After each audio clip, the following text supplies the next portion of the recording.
again, I think it's going to be hard for the Jets to move out of number 2 and for a team to want to come up. But our first trade that Bill Barnwell of ESPN.com put together here is actually the New York Jets trading with the Raiders. The Jets moving up from 2 to 1. I'm going to show you what it looks like. You tell me if there's any chance. So here's the proposed deal. The Raiders, they get the Jets' second overall pick. The Jets trade pick 33, which is the second round pick that they have, the first pick of round 2, and then their own fourth round pick, which is 103. Jets move up one spot, and they draft Fernando Mendoza. In the article, Barnwell says this would only happen if the Raiders aren't sold on Mendoza, which, again, all signs point to the fact that they're taking him first overall, but I'll play along. If this deal is possible, would you make it? If that deal's possible, you're damn right I would make it, and I wouldn't even think twice about it. You know how much I love David Bailey, but quarterback trumps everything in this league. You're not winning football games because of an edge rusher. So look at Myles Garrett, look at Max Crosby.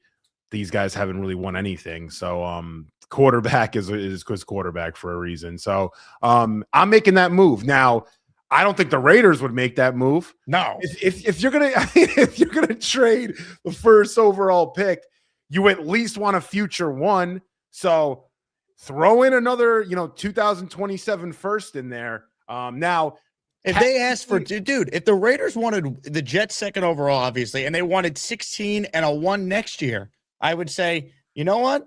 I kind of understand it. The fact that the 2027 firsts aren't in any of these deals here, why would the Raiders even consider that? There's no way this would be enough. This would be the ultimate steal for the Jets. You still would have a second round pick. You still would have pick 16 from the Colts, and you maintain your 3 1s next year. Like, this is like one of those like dumb, simulator deals that would never actually happen. You throw out any point value when we're talking about a quarterback in a 1 quarterback draft in Fernando Mendoza. This is the most obvious. You run and make this deal, which is why it's never going to happen. Yeah, you know what's crazy? Because I'm looking at right now this Rich Hill chart method. I always like to go by the Rich Hill method more than the Jimmy Johnson or there's like a Belichick one. On the Rich Hill method, the Jets would actually net points on this. So, and that's, when you're talking about quarterback and the premium that it's going to cost in order to trade up for a quarterback, it always costs more. The Jets in that trade proposal are still netting 70 points. 1 is 1,000. So the Jets get 1. They give up 2, which is 717, 33, 180, and 103, 33. That nets out, that equates out to, 930. The Jets are still netting in that deal. You're going to lose when you're trading up, for a quarterback at 1. You're just going to net in the negative. It's just how it goes. So the fact that they're even netting positive on that just shows how off base that sort of trade is. Yeah, I mean, I don't understand how you make a trade deal like that in an article and you don't have, why we're giving them 33, they could easily get 16 out of that from us, right? We don't have to pull our arm no, we'll take 33. We don't want 16. You could easily give him 16. You would have given 2, 16, and 103. I'd give him 2, 16, and 33 they could take. Yeah. Take it. Take those 3 picks. I'll give you 104 too. I don't know. I could sleep well. You could wake up Muji pretty late. That's just crazy, dude. That's wild. It ain't happening. Now, excuse me. This next one, I also don't think would happen, but it's an interesting conversation. So this one involves the Jets trading out of 2 with Bob Saleh and the Titans. So the Titans are coming up from 4 to 2, and the Jets would receive the Titans' 4th overall pick. They would acquire a 3rd round pick from Tennessee, which is pick 66, and they would get a 2027 4th rounder, which is the 4th rounder next year, of course. I would make this deal in a second. The Jets don't have a 3rd. They now would have one.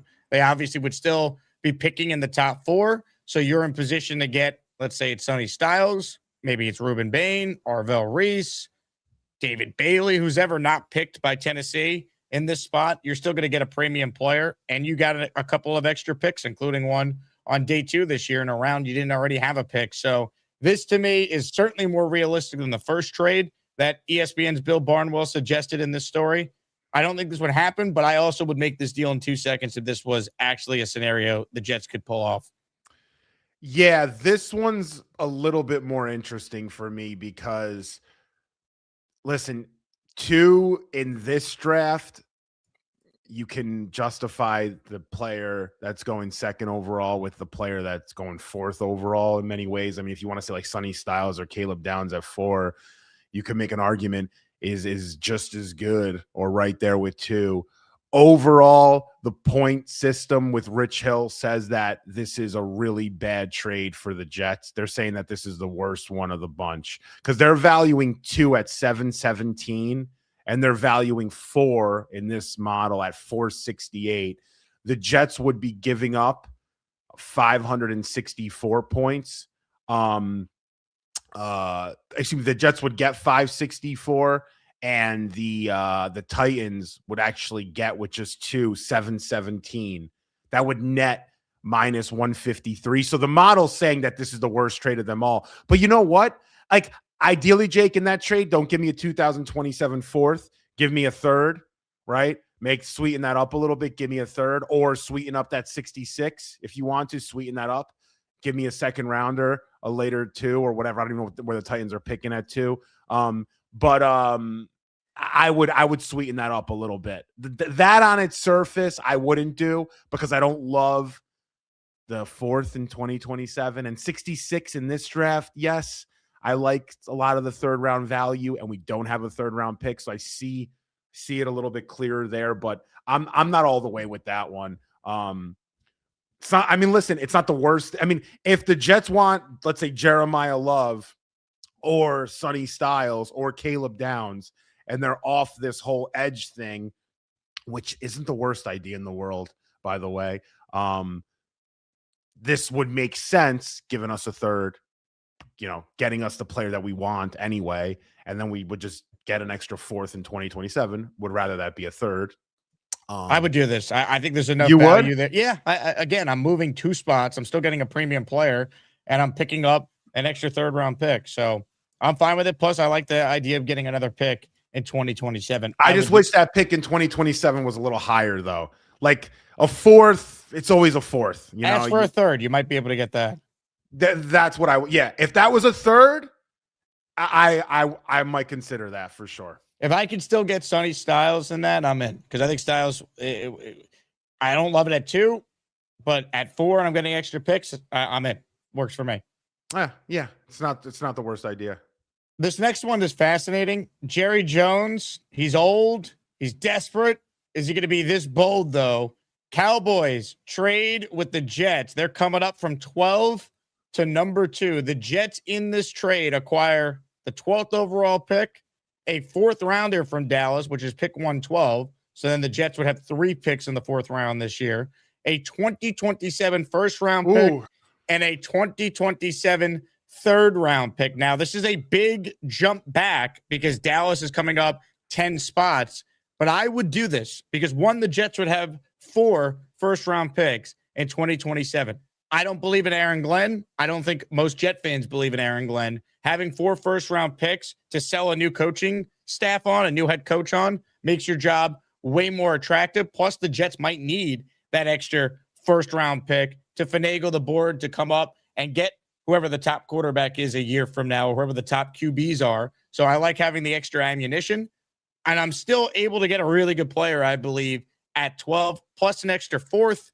I like the idea of the Jets making this deal. I don't know what player Dallas is in love with. Do they got to come all the way up to 2? I mean, is Jerry Jones that desperate for David Bailey or Arvell Reese? I doubt it. But again, if this deal is realistic, I would make this deal. I know some people might say, it's too far. You're not going to get a blue chip player. I'm okay with that. I'd rather give me all the picks. I could take Vega, the Penn State guard, at 12. I could get my pick at receiver here. I still own pick 16. I have pick 33. I just feel like the Jets are so set up if they could actually do something like this. Plus, you have 4 1st round picks in 2027. So I would do this. I doubt the Cowboys are going to be this bold, but I would do this. What say you? I would absolutely do this. On the point system chart, this is the biggest fleece for us out of the bunch. We actually net over 200 points on this. And if you actually look If you look at any big board, or if I'm releasing mine pretty soon, I have 12 top guys in this draft that I just have separating themselves from everybody else, like my top 12 players. So you can guarantee here, yourself with Bailey, Reese, Love, Mendoza, Styles, Downs, Delane, Bain, Tate, Mauanoa, Ioane, and then Jordan Tyson. So you're guaranteed one of those 12 players. Put those in whatever order you want. You can mix and match those, actually. You could flip those upside down in this draft. Honestly, it's that kind of draft. Look how many picks they would have, though, right? You move back to 12. You're still at 16, 33, 44. I mean, no, that would be awesome, dude. An extra first, and what you just said is so true. An extra first next year, if Glenn doesn't work out, I mean, how enticing is that? And even if Glenn were to stay another year and Muji, I mean, that's capital and a half, and you're giving yourself another third. And 112. I mean, that's a home run, man. That's as much of a home run as you're gonna get. So I'm completely down with that. Makai Lemon at 12. Yeah, Ioane at 16. Totally. You could even, you know what? You could even tell Downs at 12 if he falls to you. When you do something like that, and I think the Jets should entertain something like this. You know what you do in this situation? You brought him up with the first player you brought up, Vega Ioane. If you get him at 12, you're telling yourself, you know what?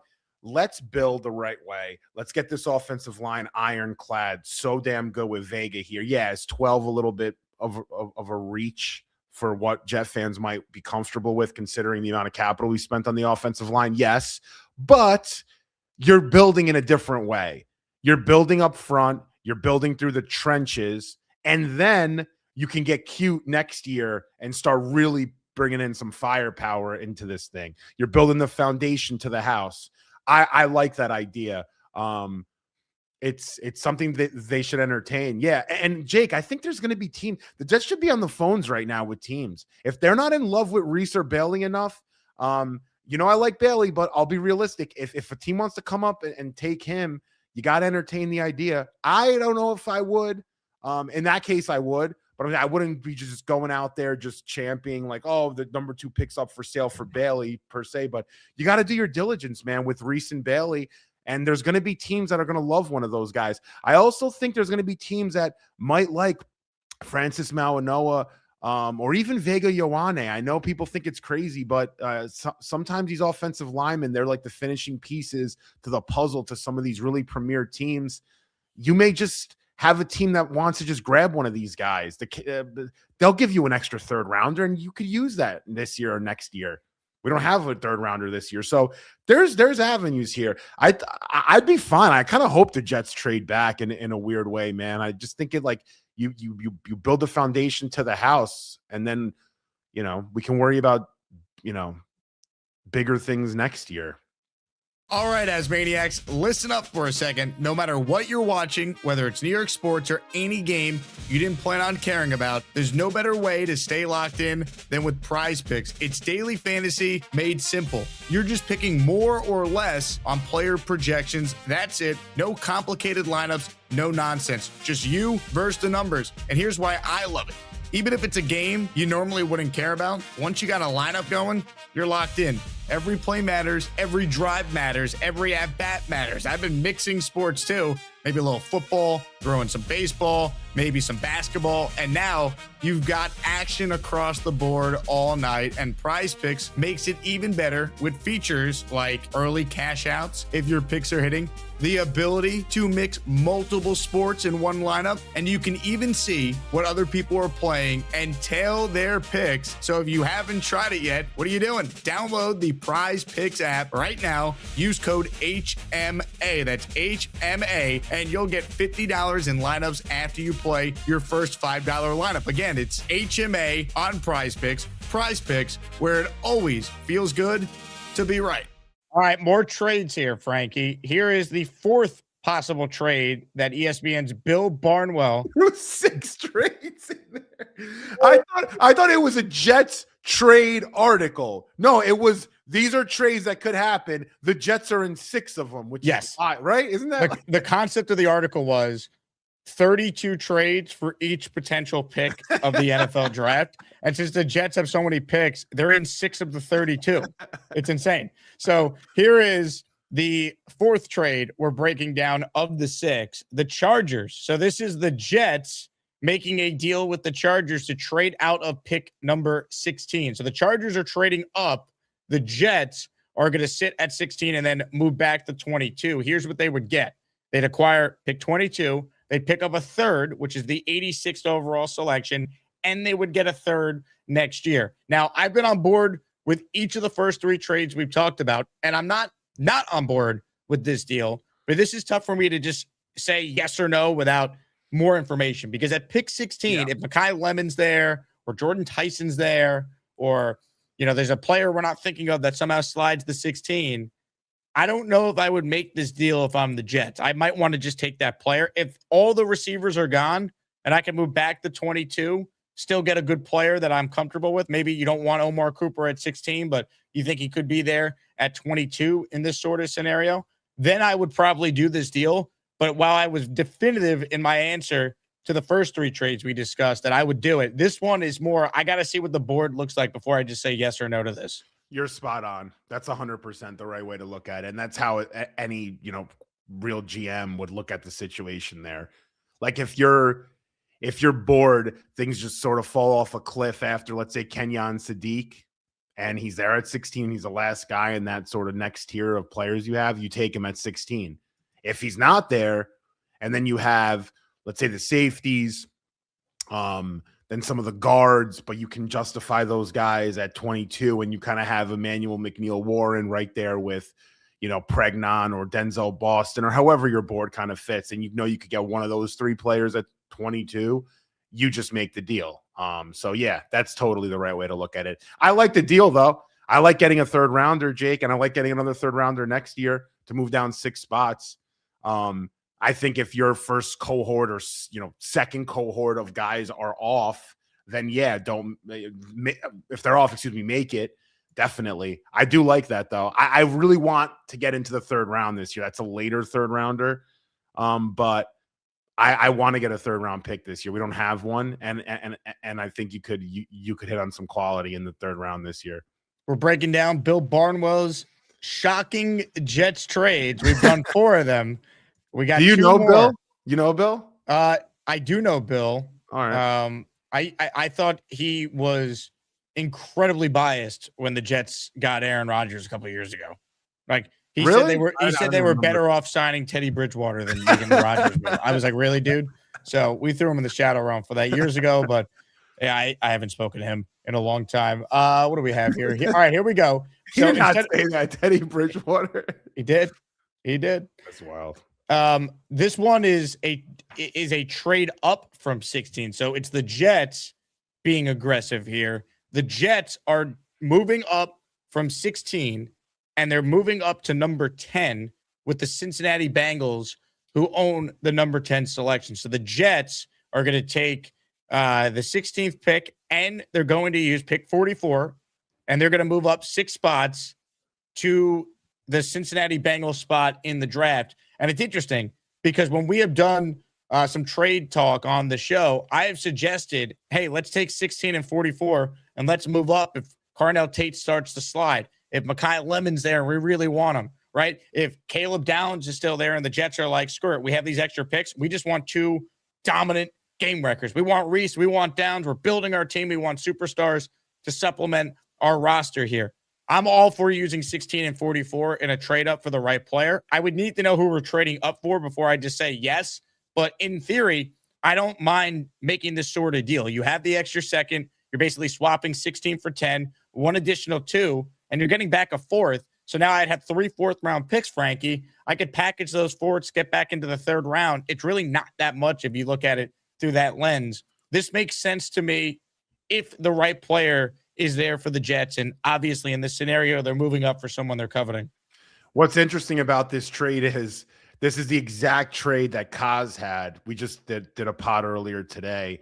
That's the exact trade that he had the Jets making on the Post Sports Plus piece he had. And they got Caleb Downs at 10.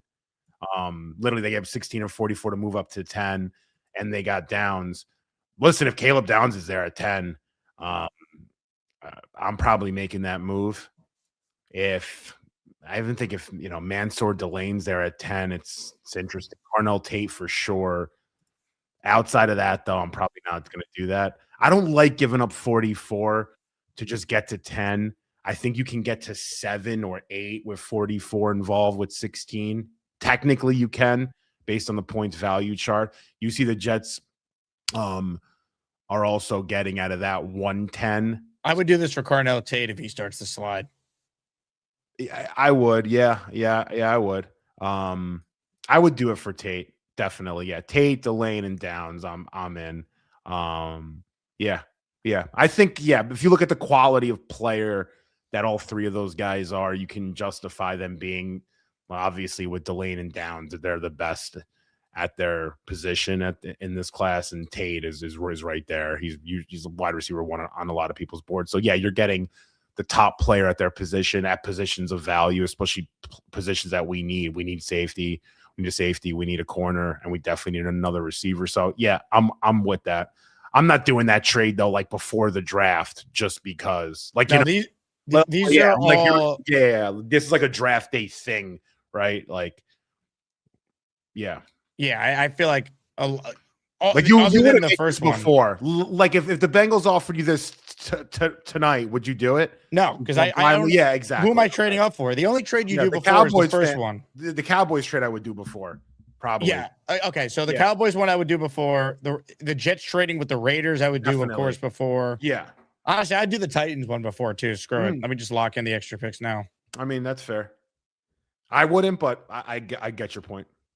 Comments, questions, super chats. They cut the line. I see Sean Bennett is crying that we did not get to a super chat yet. Sean, are you new around here? We're doing the opening segment, and then we will mix in the super chats. But Sean wrote, you super chat and you're restricted on what you could say. Lame. Sean, we will get to your super chat. You know what, Sean? I'm going to make an exception for you because I'm sure your super chat is so important that we must stop the show to read it. So here we go. Sean Bennett, everybody. So, ...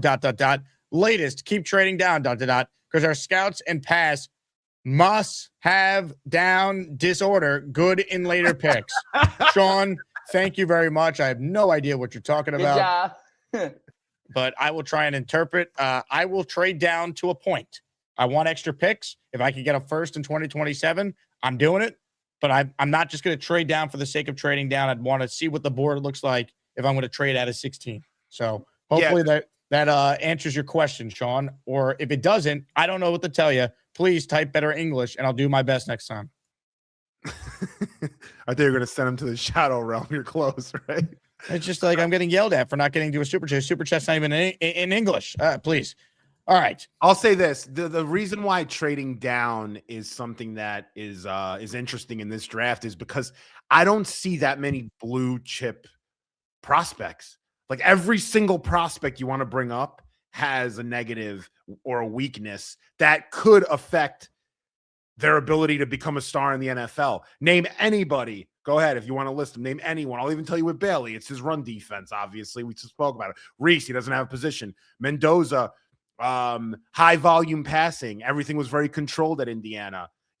Jeremiah Love's a little bit thinner between the tackles. Does he have the strength to be a blue chip running back talent? Go down the list. The only player I think is blue chip, if I had to pick one, is probably Vega Ioane. I think is a blue chip guard prospect, but he's a guard, and guards usually don't go in the top 10. Caleb Downs is smaller, and if you're going to play two high shell safety, is he going to be able to do that? You want him to play in the box. That position's sort of being changed in the NFL. I know Kyle Hamilton does it and Derwin James. So I love Caleb Downs, by the way. Bane, it's his arm length. I mean, every single player in this draft. So, yeah, if you're going to trade down and gather assets to be able to maximize your ability to hit on starters and not, jeopardize your ability to get a blue chip player, yeah, of course trading down makes sense. In if you're drafting second this year, Well said. You ready for the worst of all the deals by far? No. Here we go, folks. The worst of all the deals that Bill Barnwell proposed. The Jets trade back in to the end of the first round with the New England Patriots. Mike Vrabel, he's not he's not going to be spending time with NFL insiders during the draft at a romantic hotel in the Phoenix area. He'll be locked in, taking the call from Muji here as the Jets will trade back into the first round. And what do they give up? They give up pick 33 and pick 44. They're trading 2 second-round picks to get back into the first round. Patriots at pick 31. They also receive New England's second-round pick, so it's a pick swap, and they get a fourth. This right here is one of the dumbest trades I have ever seen proposed. What is the purpose of this? Again, which player could the Jets possibly need that you want to make a deal with the New England Patriots? Yeah. That's definitely assuming that's 100% a trade for Ty Simpson, by the way. Because what that's basically saying is there's a team that's going to want to trade at 32 to guarantee a fifth-year option on Ty Simpson, and you just move a pick above them just to make sure that doesn't happen. Or it's a team that's worried the Jets at 33 would take Ty, so they're trying to make a deal? Yep. Yeah, well, one or the other. Yep. Either a team would get there at 32 or, totally. So that's what that looks like. I would not do this in a second. Again, 2 second-round picks, and I know the Jets are getting pick 63 back, but still, and they're getting a fourth. But to me, this is just not worth it. I mean, you're the level of player you're getting by having to move back that many spots in the second round, and you're losing a second-round pick to move up 2 spots. I just wouldn't do it. Yeah, and then that 63rd pick too is as good as a third rounder. I mean, it's like the second to last pick in the second round, so it's like, all right, that's not like a great value pick. The fourth, you could take it or leave it at 131. You're starting to then get into the that's almost a fifth rounder, right? You're starting to get into the whole, just take a freaking dartboard shot at this point. So yeah, that's really stupid. The only way that's not stupid is what I was saying is if Ty Simpson ends up going 32nd and you had all the intentions of taking him at 33 because the team traded up in the first round. But I would never make that deal. I would never do it for Ty Simpson. I know your buddy over there thinks that the dream scenario is I'm like, when he said that, are we going to talk about that or we'll wait? Am I jumping the gun here? No, I know. If you want to weigh in on Mike Tannenbaum's dream scenario, please. The floor is yours. No, I don't want to rip him too much, but I'm like, that sounds like a nightmare. Like, oh, it's like hiring Aaron Glenn. 25. Like, you're giving up what? He's at 33 and 44 to move up to 25 for Ty Simpson. Yeah. Like, okay, man. It's an egregious overpay. Yeah, it really is. If you look at the trade chart I was talking about before, that's a crazy overpay. And again, with the Ty Simpson stuff, I've said it. I've heard you say it too.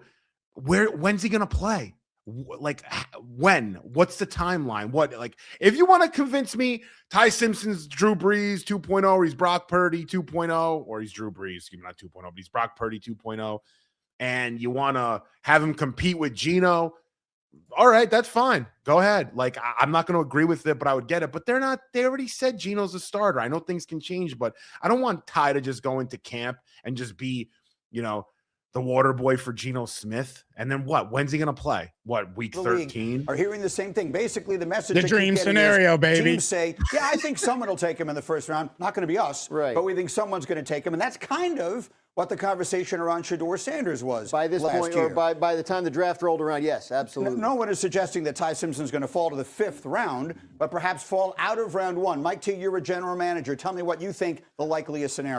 Ex-general manager. Yeah, I have a dream scenario for you and your Jet fandom. So Jets take a pass rusher, let's say at 16, let's say they take a corner or receiver. You go back to what the New York Giants did. I'll ignore the take a corner at 16, which is ridiculous. Last year, they traded up from the top of the second round into the bottom of the first at 25. If the Jets ran a similar play and let's say took 33 and 44, their 2 second-round picks, Greeny, and let's say went to Chicago at 25 and took Ty Simpson, who can now sit for a year behind Geno Smith. Now you have 5 years. You have that critical 5th-year option. One of the concerns about Ty Simpson, Greeny, is he only played 15 games. So imagine if you're the New York Jets and you get a pass rusher, let's say a corner, Ty Simpson, and now you still have 3 first-round picks next year. I think that's a dream scenario for Ty Simpson, who could sit, and the New York Jets. Listen, if you look at what the Dart deal was, what they gave up 34 and 2/3. Yeah, 96 or 98, whatever, and then a future third. I mean, if you're going to tell me the Jets are going to give 33, 103 and a future third, which I wouldn't do, by the way, but if you were to tell me that, all right, cool. You gave up 2 third-round picks and you moved up from 33 to 25. All right, like I can, it's palatable. Well, you're going to give him 44. Why? Because it's cool. Like what? I mean, listen, man. I'll be honest with Mike T. I mean, when he was a GM here, I thought he did a lot of good things. Since then, a lot of the takes I've heard from him, I don't know if he's not like in tune with what's going on in the NFL, or I don't know what the hell is going on, but like there's a reason we're in the position we're in today. He recommended a great head coach. So Arvell Reese's utilization year 1. Yeah, I would say you studied him a lot, so give us a feel for why NFL teams are oohing and ahhing over a guy who's only 20, who just doesn't have as much experience as a guy like Bailey, who's done it at a high level for multiple years in college. Well, number one, like you said, Jake, he's already 20 years old, and he's already shown an understanding of an NFL defense. I think we can all agree that Matt Patricia, while some of us, it left a little bit to be desired as a head coach, he is respected as a defensive mind. So the concepts that they were running, the multiple defense, showing the 3-4 looks, him playing on ball, off ball, having to set the edge, also having to make mic checks and identify calls and make adjustments and get players and his teammates into a different position. All of that translates. So the thing that's going to make you pause with Arvell Reese is going to be, number one, the age. Number one, the lack of production. I mean, he's had less than 5 turnovers. And again, he's only started for 1 year. But I think this is going to be similar to the discussion that we had between Aiden Hutchinson versus Trayvon Walker. So it's projection versus production. So it's all about the environment that you're bringing these kids into. But I've seen enough from Arvell Reese's year of starting and what Matt Patricia has spoke about him and the versatility and where the game is and what I think Aaron Glenn is going to do. I'm a huge fan of Arvell Reese. I really like him as well. I do think there's some members of this fan base that just see an Ohio State guy that high and they get Vernon Gholston PTSD. What would you say to those Jet fans out there who suggest these two are similar as a reason why you don't want to draft Arvell Reese as high as 2 in this case?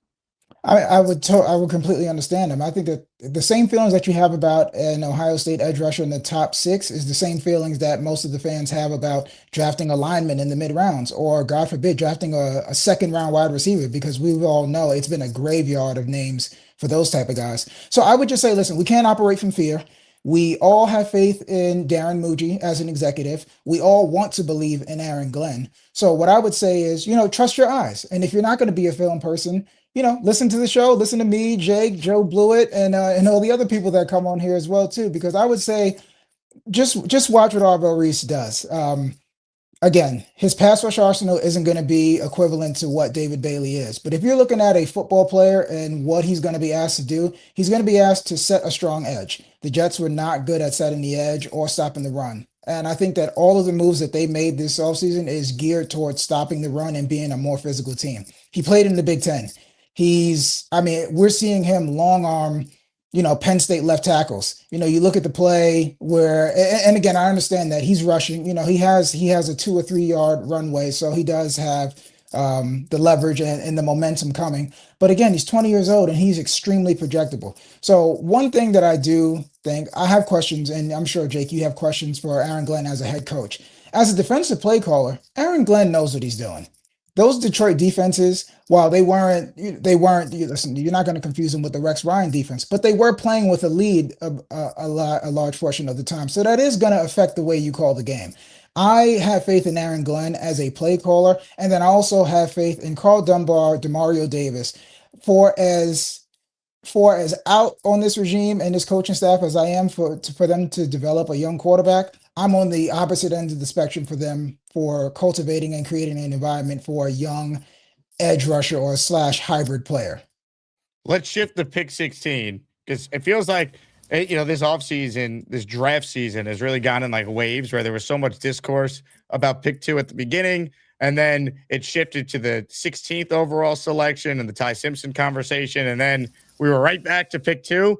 So let's now get back to pick 16 and the discourse surrounding that slot. What's the best case scenario in your mind for the Jets with that 16th overall pick? Realistic best case scenario. Realistic best case that everyone is scared of Jordan Tyson's hamstrings, and people think that are questioning his toughness. I want I want Jordan Tyson. I want to get an elite front 7 player, and then I want to get an elite complement to Garrett Wilson. And I think that Jordan Tyson has the highest ceiling of all of the wide receivers in this class. Now, that doesn't mean that I think he's the best, but I believe that his overall ceiling. And Jake, what did we talk about a couple of times on here? Darren Muji played it, fairly safe. Home run pick with Armand Membu.